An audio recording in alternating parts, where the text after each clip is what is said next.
नमस्कार दोस्तों, स्वागत है दोस्तों आपका हमारे आज के इस एक और नए एपिसोड में। दोस्तों, ये जो पर्सनल ईगो जो होता है ना दोस्तों, वो इंसान की ज़िंदगी के लिए एक बहुत बड़ी प्रॉब्लम क्रिएट कर देता है दोस्तों। पर्सनल ईगो एक ऐसी चीज़ है दोस्तों जो दोस्ती और व्यवहार और रिश्तों में तो दोस्तों दरार पैदा करता ही है, साथ ही साथ दोस्तों हमें न जाने कितने प्रकार का आर्थिक नुकसान भी दे जाता है दोस्तों हमारा अपना पर्सनल ईगो। दोस्तों, आज आपको ऐसी ही एक दास्तान सुनाने जा रहे हैं कि दोस्तों सुभाष घई जैसे नामचीन प्रोड्यूसर डायरेक्टर दोस्तों, जिन्होंने मतलब एक से एक फिल्में बनाई और अपना दोस्तों एक ऐसा मुकाम बनाया कि सुभाष घई और उनकी जो प्रोडक्शन कंपनी है दोस्तों मुक्ता आर्ट्स, आज अपने आप में एक बहुत बड़ा ब्रांड है दोस्तों। भले ही चाहे आज सुभाष घई साहब कोई फिल्म नहीं बना रहे हैं, लेकिन दोस्तों उन्होंने जो फिल्मों में जो योगदान दिया है दोस्तों अपना, और जो दोस्तों उन्होंने सुपर और डुपर हिट और दोस्तों बड़े बड़े सितारों के साथ फिल्में बनाई हैं, वो दोस्तों अपने आप में एक बहुत बड़ी और बेहद बेहतरीन मतलब कहते हैं जैसे कि एक बहुत बड़ी मिसाल है दोस्तों। लेकिन दोस्तों क्या वजह रही कि सुभाष घई जैसे प्रोड्यूसर डायरेक्टर ने आज तक हमारे बॉलीवुड के महानायक अमिताभ बच्चन के साथ एक भी फिल्म नहीं बनाई? आखिर क्यों दोस्तों? उसका मैं आपको एक छोटा सा किस्सा सुनाता हूँ दोस्तों, फिल्म तो इन्होंने लॉन्च की थी, सुभाष घई साहब ने अमिताभ बच्चन के साथ एक फिल्म बनाने का मतलब तैयार की थी दोस्तों। एक मतलब उनका एक ढांचा तैयार हो चुका था दोस्तों, यहाँ तक कि शूटिंग भी तैयार हो चुकी थी और दोस्तों 5 दिन तक उस फिल्म की शूटिंग भी कंप्लीट हो चुकी थी। लेकिन दोस्तों यहाँ होता क्या है कि दोस्तों जब दो बड़े सितारे आपस में जब टकराते हैं ना दोस्तों, तो उन दोनों को जो है आपस में एक एटीट्यूड और दोस्तों एक को कहते हैं कि जैसे अपना एक अहम कि यार मैं इससे बड़ा और वो सोचे कि मैं उससे बड़ा, बस दोस्तों यही कारण रहा जिसकी वजह से दोस्तों उन्होंने आपस में मतलब एक साथ मिलके कोई फिल्म नहीं बनाई। यानी एक फिल्म जो बनने वाली थी वो बनने से पहले ही दोस्तों पैक कर दी गई दोस्तों, सब कुछ ख़त्म कर दिया गया उसका।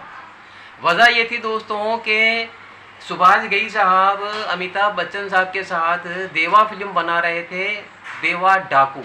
मतलब फिल्म का नाम देवा था, लेकिन दोस्तों इसमें कैरेक्टर जो था वो एक डाकू का था और मुख्य भूमिकाओं में दोस्तों अमिताभ बच्चन साहब थे इस फिल्म में। दोस्तों फिल्म की 5 दिन की शूटिंग भी हो चुकी थी और जितने भी इस फिल्म के बाकी जो को स्टार्स थे दोस्तों उन सब की डेट भी फिक्स हो चुकी थी, यानी सब तैयारियां कंप्लीट थी और फिल्म की शूटिंग वगैरह सब रेडी था। 5 दिन शूटिंग चलने के बाद दोस्तों जब अमिताभ बच्चन साहब अपने रूम में फ्री टाइम में बैठे थे तो दोस्तों वो अपने रोल और उस फिल्म की स्क्रिप्ट को वॉच कर रहे थे, पढ़ रहे थे दोस्तों। वहाँ दोस्तों उन्हें कहीं 1% मतलब ऐसा लगा, मतलब कुछ कमियाँ नज़र आई उन्होंने। तो दोस्तों सुभाष घई साहब के साथ अमिताभ बच्चन एक डिस्कस करना चाहते थे उस सीन और उस स्टोरी के विषय में। तो दोस्तों उन्होंने अपने असिस्टेंट को सुभाष घई साहब के पास भेजा। शूटिंग स्थल की बात है दोस्तों, जहाँ पे शूटिंग हो रही थी ये वहीं की बात है दोस्तों। सुभाष घई साहब अपने रूम में बैठे थे और वहाँ अमिताभ बच्चन साहब ने अपने असिस्टेंट को भेजा और कहा कि घई साहब को बुला कर लाओ और उन्हें कहिए कि मैं उनसे बात करना चाहता हूँ स्क्रिप्ट के विषय में। अब दोस्तों असिस्टेंट ने जाकर के घई साहब को बताया कि साहब हमारे साहब आपको याद कर रहे हैं और स्क्रिप्ट के विषय में जो है आपसे कुछ डिस्कस करनी है उनको। लेकिन दोस्तों यहाँ सुभाष घई साहब का जो अहम था दोस्तों, एक एटीट्यूड था, वो दोस्तों मतलब छलक गया, दिखाई दे गया। उन्होंने उनके असिस्टेंट से कहा कि बच्चन साहब को यहाँ भेजिए, मैं उनके यहाँ बात करने नहीं जाऊँगा, आप उनको यहाँ भेजिए, उन्हें कहिए कि जो भी बातचीत करनी है वो यहाँ आकर के बात कर लें। तो दोस्तों अब इधर बच्चन साहब को जब उनके असिस्टेंट ने कहा, बताया कि घई साहब ऐसा कह रहे हैं, तो दोस्तों यहाँ अब उनमें भी एटीट्यूड आ गया, कहते ना एक अहम आ गया। पता नहीं क्या सूझा उनको, उन्होंने भी खुद जो है घई साहब के पास जाना मुनासिब नहीं समझा। उन्होंने भी यही मतलब उनके मन में भी यही अहम आया कि आज जब वो खुद नहीं आ रहे हैं मुझसे मिलने तो मैं क्यों जाऊं मिलने। अगर वो एक बहुत बड़ा प्रोड्यूसर डायरेक्टर है तो मैं भी कुछ कम थोड़ी हूँ। दोस्तों बच्चन साहब का दिमाग घूम गया और दोस्तों उन्होंने स्क्रिप्ट वहीं रखी और वहाँ से शूटिंग स्थल से चुपचाप घई साहब को बिना बताए निकल लिए।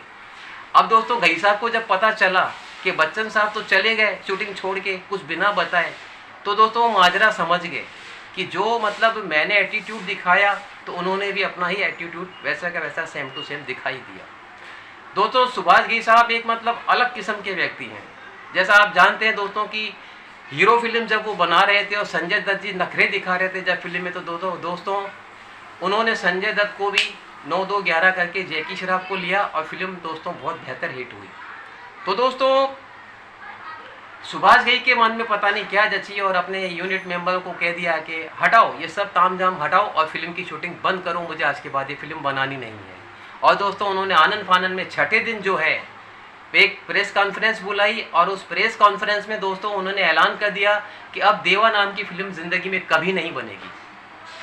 अब दोस्तों पत्रकारों ने उनसे पूछा कि घई साहब आखिर क्यों इतने भव्य पैमाने पर आपने बच्चन साहब को साइन किया और इतने अच्छे तरीके से जो है आप फिल्म की शूटिंग भी स्टार्ट कर दिए और अब ये सब क्या है। तो उन्होंने बस एक ही बात बोली कि मिसअंडरस्टैंडिंग जो है, मैं अब फिल्म नहीं बनाऊंगा। और दोस्तों ये वजह रही कि देवा जो एक भव्य पैमाने पर दोस्तों अमिताभ बच्चन के साथ फिल्म शुरू होने वाली थी, दोस्तों वो फिल्म खटाई में पड़ गई और उस फिल्म का आज तक कहीं कोई नामो निशान नहीं है। हालांकि दोस्तों बाद में एक बार फिर मतलब कुछ रिपोर्ट्स आ रही थी, कुछ न्यूज़ आ रही थी कि देवा फिल्म जो है वो फिर से शुरू होने वाली है, लेकिन दोस्तों ऐसा नहीं हुआ। और दोस्तों एक यही मतलब कहते हैं कि एक एटीट्यूड और जो है दोस्तों एक अहम जो है अपना एक अपने दिमाग का जो है दोस्तों एक गर्म मिजाजी, वो दोस्तों इन दोनों दिग्गजों को साथ मिलाने में कामयाब नहीं हुई। और दोस्तों यही एक वजह थी जिसकी वजह से दोनों कलाकार अलग हुए, यानी घई साहब एक बहुत बड़े प्रोड्यूसर डायरेक्टर और दोस्तों हमारे महान नायक अमिताभ बच्चन साहब कभी एक नहीं हो पाए। तो दोस्तों ये होता है कि मतलब हम अपना जो कभी कभार अहम दिखाते हैं ना दोस्तों, एक ईगो, वो दोस्तों हमारे लिए नुकसानदायक साबित हो सकता है। हालांकि सुभाष घई साहब को भी बाद में इस बात का थोड़ा मतलब मलाल हुआ कि यार चलो बच्चन साहब कुछ कह रहे थे तो मुझे सुननी चाहिए थी, एक बार जाना चाहिए था, लेकिन दोस्तों अब तीर कमान से निकल गया तो क्या कर सकते हैं। तो दोस्तों आज के लिए बस इतना ही, मिलता हूँ कल फिर एक नए एपिसोड के साथ, एक नए विचार के साथ। तब तक के लिए दोस्तों दीजिए इजाज़त। आपका बहुत बहुत धन्यवाद दोस्तों और नमस्कार दोस्तों।